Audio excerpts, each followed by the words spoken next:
Bonjour, bonsoir à tout le monde et bienvenue dans ce tuto.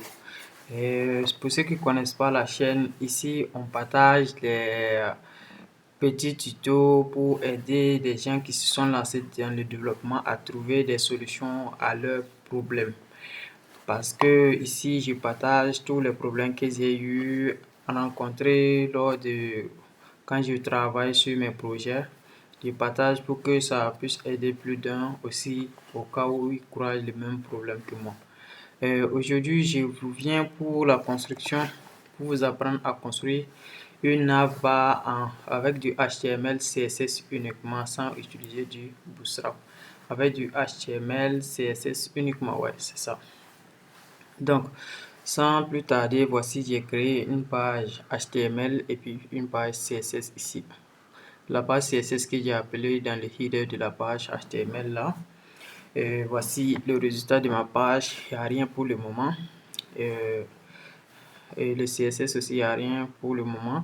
Maintenant, je vais essayer de construire la partie HTML qu'on va essayer de designer pour trouver notre menu comme on veut.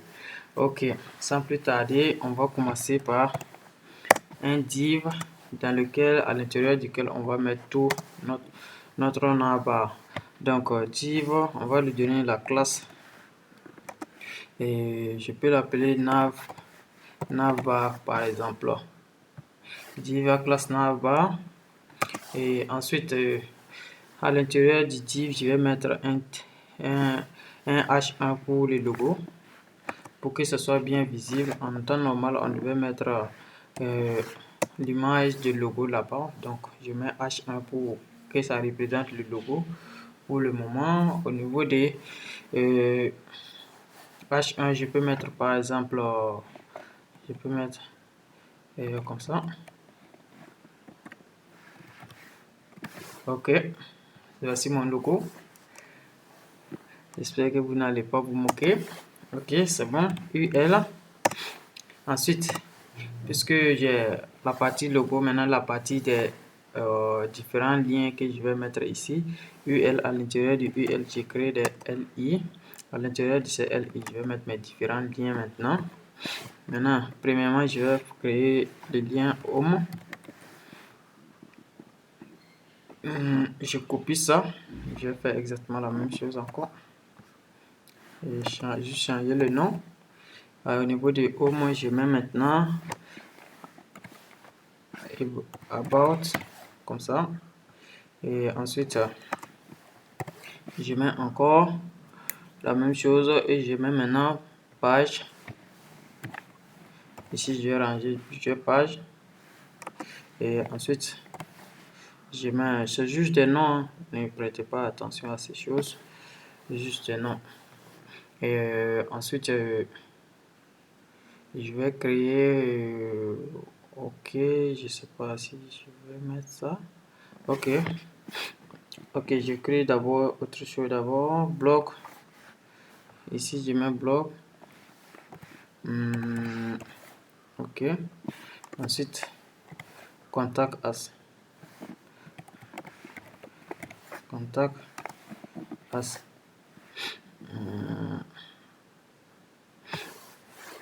À l'intérieur de page, en fait, je veux mettre des choses là-bas. À l'intérieur de ce LI de la page, je veux, puisque comme c'est une page, je veux qu'il y ait, quand on passe dessus directement, ça affiche des pages, plusieurs pages qu'on peut changer comme on veut. Donc ici, je vais mettre un autre div encore. Et puis, je vais lui donner, c'est comme une autre nav dans nav. Excusez. Class name, ok. Je vais lui donner la classe drop down menu comme ça. Drop down menu parce que ça ce sera la partie qui sera quand on passe dessus, ça va se dérouler et puis on va voir les différentes pages à l'intérieur. Et LUL, je vais mettre les différents éléments à l'intérieur de ça. LI, premièrement, je vais mettre juste LI à l'intérieur de A, je vais mettre juste page 1, page 2, des choses comme ça. Page 1, je copie ça également. Page 2, page 3, je m'arrête là. Donc, 3, 2. Ok, je crois que c'est bien pour mon HTML. Tout est bien en place. Maintenant, allons dans notre CSS pour essayer de designer nos différents éléments. Dans le CSS, on va commencer par le body, qu'on va enlever les padding par défaut, le border, les margins par défaut et donner un fond family. Pourquoi pas? Juste ça. Ok, donc ici je mets un body à l'intérieur. Body, je vais mettre padding 0 pixel et margin aussi 0 pixel. Et ensuite je vais mettre box size border box. Ok, et ensuite je vais mettre donner une font family font family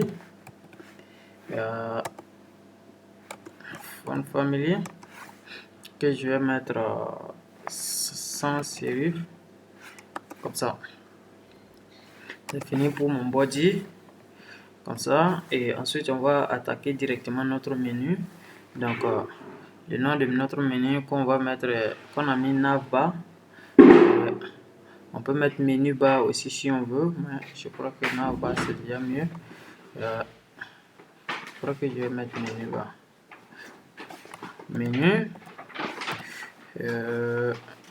Menu bar comme ça.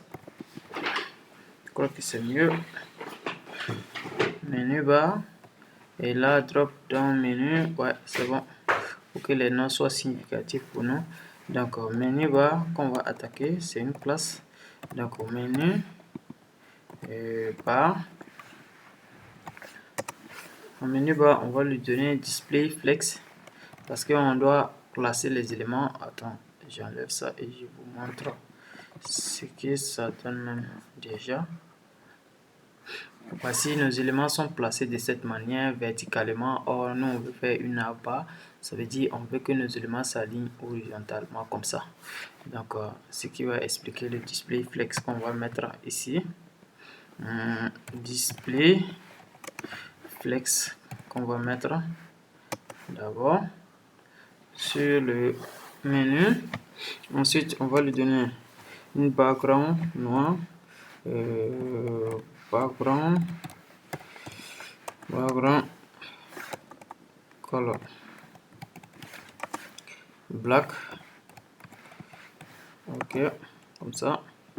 Ensuite, je vous montre déjà les résultats automatiquement. Ok, background est en noir. Et ensuite, on va mettre align item. Oh, où est-ce que je suis en train de faire comme ça? Align item. Je mets center pour centrer verticalement. Et puis justify content. Je vais mettre center également. Justify content center. Ok, également. Et ensuite je vais me donner une padding horizontal 0 et vertical je vais donner 5%, comme ça. Ensuite j'enregistre, j'exécute toujours pour voir le résultat. Ok, il me reste maintenant à attaquer mon logo. Le logo que je vais essayer d'augmenter la couleur un peu. Ici, il faut que je donne, puisque le logo c'est H1, mais il faut que je lui donne une classe pour pouvoir ici logo. pour pouvoir récupérer dans mon CSS. Donc je mets point logo. Point logo que je vais récupérer comme ça. Je vais donner la couleur color et white, la couleur blanche, comme ça. Ok. Nouveau couleur blanc, font size. Je vais agrandir un peu le texte font size. Je vais l'augmenter de 30 pixels. Ensuite, je vous rappelle que bon, les valeurs, j'ai testé juste quand j'ai pris ce qui convient. Donc, moi, j'ai quelque chose avec lequel je m'oriente un peu ici. Mais vous, concentrez-vous sur la logique pour comprendre comment ça se passe. Après, vous pouvez faire vous-même avec vos propres designs. Donc, concentrez-vous sur la logique tout simplement. C'est ça qui est important. Ok, ensuite, après le logo, puisque mon logo, je vais lui donner un petit design comme ça. Je vais juste mettre les lalets tout simplement et ensuite l'autre, je le mets en span. Comme ça. Comme ça. En span. J'ai pas ouvert le span ici. Comme ça. Et à la fin ici, je ferme un span. Comme ça. Ok, pour pouvoir designer le moussa différent du lalet pour qu'il n'ait pas les mêmes couleurs. Donc là, je vais choisir maintenant mon logo et à l'intérieur le span. Logo, point, logo. À l'intérieur du logo, j'ai mon span, comme ça que je choisis et que je vais donner la couleur bleue. Donc, color blue, comme ça. Et ensuite, j'enregistre, je vais essayer d'exécuter pour voir. Ok, mon logo est bien en blanc et bleu. Ok, c'est bon pour le logo. Ok, ensuite on va choisir le menu bar maintenant. On va sélectionner le menu bar et à l'intérieur les différents éléments qui sont ici pour les travailler. Donc, menu bar. Ok, c'est mon proposé. Menu bar. À l'intérieur, il y a les UL qu'on sélectionne et on va les donner. On va enlever les styles par défaut des listes. List, style, non. Ça, c'est bon. Et ensuite, on va mettre à display flex également. Display. Ok. Display flex également. Qu'est-ce que le display flex va permettre de faire sur les listes?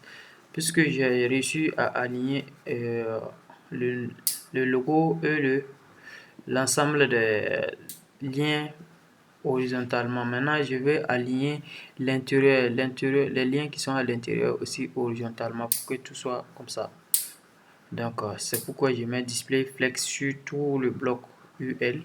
Comme ça, ça va relier et aligner l'intérieur horizontalement. Donc, j'enregistre. Et voici, mes éléments sont alignés horizontalement, mais comme j'ai deux listes et une liste à l'intérieur d'une liste, donc ces listes sont en bas un peu ici. Après, on va s'occuper d'eux aussi. Ok, on continue. Donc, display flex. Ensuite, on va s'attaquer aux différents LI à l'intérieur de mon menu, de mon UL. Donc, je copie ça. CTRL C. J'ai compris ça, je colle. Et je mets un peu d'espace ici. Je colle. Et je choisis maintenant le LI. Ok. Pour le LI, je vais le donner une padding. Une padding de 10 pixels. 10 pixels sur l'horizontale et 30 pixels sur la verticale. Ensuite, je vais donner position relative, vous allez comprendre ça après parce que ok, position relative parce que je dois placer la sous-liste en fonction des listes là aussi. Donc, je mets position relative ici pour pouvoir mettre l'autre à position absolue pour pouvoir les placer. Et vous allez comprendre quand je vais arriver là-bas. Position relative, et c'est bon pour les différents LI également. J'enregistre. Ok. Ça ressemble déjà à quelque chose. Je mets un grand pour que vous puissiez tout voir. Ça ressemble déjà à quelque chose. Ok. Je reviens. Ensuite, on va s'attaquer à nos A. À nos A à l'intérieur de notre LI. Et CTRL C. Là. Et je choisis maintenant mes A. Mes A que je vais leur donner une couleur. White smoke. Donc white smoke pour que le blanc soit un peu sombre. Et ensuite white smoke, ensuite text decoration. Je vais enlever la décoration des liens par défaut qui est le soulignement non. Ok. Ensuite je vais font size. Je vais les augmenter un peu. Font size. Que je vais donner 20 pixels également. 20 pixels, je mets 30. 20 pixels. Ensuite, transition pour que, bon, puisque après je vais faire en sorte que quand on passe dessus, que la couleur change. Quand on passe dessus, je veux que les couleurs changent en bleu. J'enregistre d'abord pour vous montrer ce que ça donne. Parce qu'on voit que tout est en blanc. Je veux après que quand on passe dessus, en fait, que quand on passe dessus, les couleurs deviennent bleues. Donc pour ça, il faut que je mette, je ne veux pas que ça devienne électriquement bleu quand on passe dessus et directement en bleu. Je veux que ça ait une transition qui tue un peu de 0,5 secondes par exemple. Donc transition all 0,5 secondes is not comme ça pour que la transition dure 0,5 secondes et que ça soit is in out. Et ensuite on va sélectionner maintenant si on passe dessus. On va passer à si on passe sur nos navbar et nos différents liens, qu'est-ce qui va se passer. Je viens ici pour écarter un peu. Donc 2 points over. Quand on passe sur nos liens, qu'est-ce qui va se passer?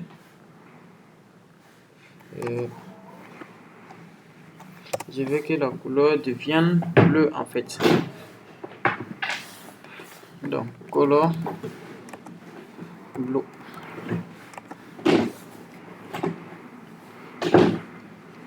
Ok. J'enregistre, je vous montre qu'est-ce que ça donne. Ok. C'est bon. C'est bon. C'est bon. 0,5 secondes. Ok. 0,5 millis. Ouais, 0,5 secondes plutôt. Ok. Maintenant, ensuite, je veux aussi que si on passe. Attends.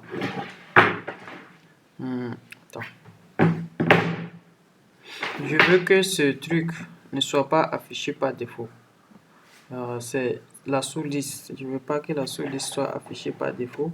Mais je veux que quand on passe dessus, la sous-liste s'affiche en fait. Donc, pour ça, je vais essayer de récupérer mon menu. Menu LI. Donc, j'ai essayé de récupérer mon menu ULLI comme ça. CTRL C. Comme ça. ULLI over. Je veux que si on passe sur mon menu over, si on passe sur le menu, alors le drop down va s'afficher. Mais avant ça, il faut que je mette le drop down à display none en fait.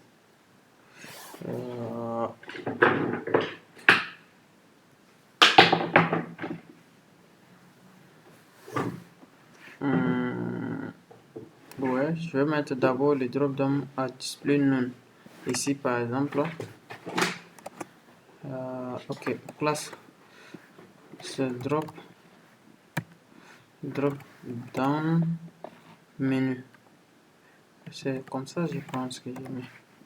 Drop down menu, je vais mettre à display none d'abord. J'enregistre. Je vois si j'ai bien écrit. Ok, display none, ça a disparu. Ok, c'est bon. Maintenant, je veux maintenant que quand on passe la classe drop down menu maintenant, et que quand on passe LI, alors drop down menu va prendre ses propriétés maintenant. Display block. Ok, display block. Ensuite, position. Je vais mettre la position comme j'avais mis l'autre. Je vous expliquais que ici on allait mettre lui à position absolue pour pouvoir pour que la sous-liste, pour que quand ça va s'afficher, on puisse le placer, puisque ça s'affichait en bas de E là comme ça et ça désorganisait mon menu. Donc je vais le placer maintenant. Donc je vais mettre à position absolue. Donc ça va se placer en fonction du LI. Donc position absolue, left. Dans left, quand je mets position absolue, je peux maintenant le placer avec les left, les top et les right. Donc left, je vais mettre moins 10 pixels. Ça aussi, j'ai déjà testé. Donc ne vous en faites pas. Vous pouvez tester aussi chez vous si ça marche. Comme vous voulez vous laisser, si ça marche pas, vous pouvez changer pour mettre des valeurs qui vous plaisent. Ok, donc le top, je mets à 100%. Le top à 100% veut dire en fait qu'il faut que ça sorte directement de ça. Il faut que ça sorte directement de l'espace de page pour s'afficher autre part, pour pas que ça sera doublé sur page. Et donc le left moins 10%, donc c'est pour que ça revienne un peu ici. Puisque le 0 est considéré comme au niveau de la page. Donc ça c'est déjà bien. Maintenant background color, je vais lui donner le même background. Et background color, je vais lui donner le même background black que le menu. Ok, j'enregistre. J'enregistre et j'essaie de passer. Je vois que quand j'atteins la page, ça s'affiche. Quand je quitte, ça disparaît. Je fais comme ça pour que vous voyez. Voilà, ça quitte. Quand je reviens, ça disparaît. Ok, maintenant il me reste maintenant à aligner ça verticalement parce que je veux que ça s'aligne verticalement dans ce sens et non comme ça. Ok, donc ensuite je récupère le drop down UL, la liste, le drop down, les éléments de la liste drop down. Donc je drop down, à l'intérieur il y a UL, je récupère ça et je vais mettre à display block, à display et bloc,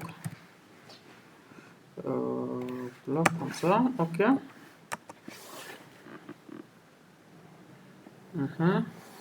Padding, je mets 0. Padding 0 pixel.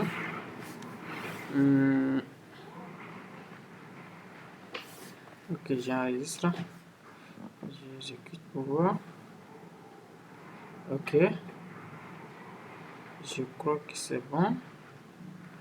Parce que j'espère que vous avez compris pourquoi j'ai mis les display blocs ici. Parce que sans les display blocs, mes éléments sont alignés horizontalement. C'est comme s'ils étaient à display flex. Donc, ils étaient alignés verticalement et horizontalement comme ça.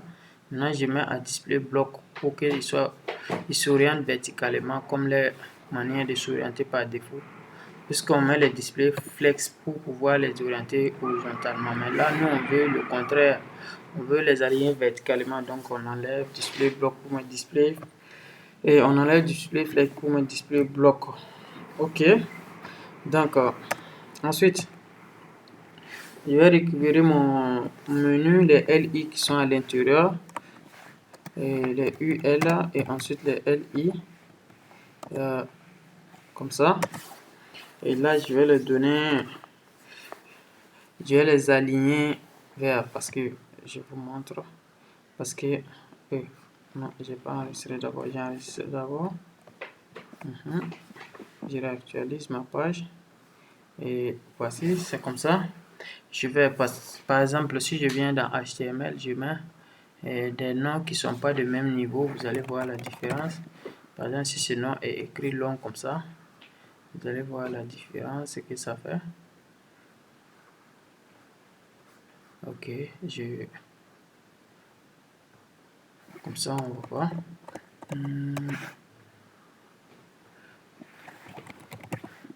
J'enregistre et je réactualise. Le float par défaut est white. Puisque ce que je voulais mettre, c'était juste pour mettre le flow puisque si on regarde comme ça, vous voyez que ici ça se dépasse. C'est pas aligné à droite. Donc je voulais mettre en fait l'alignement à droite. Mais je crois que c'est bien comme ça. À gauche, c'est bien aussi. Je crois que c'est bien comme ça, donc c'est plus la peine. J'ai juste laissé l'alignement à gauche. Et je crois que c'est bien.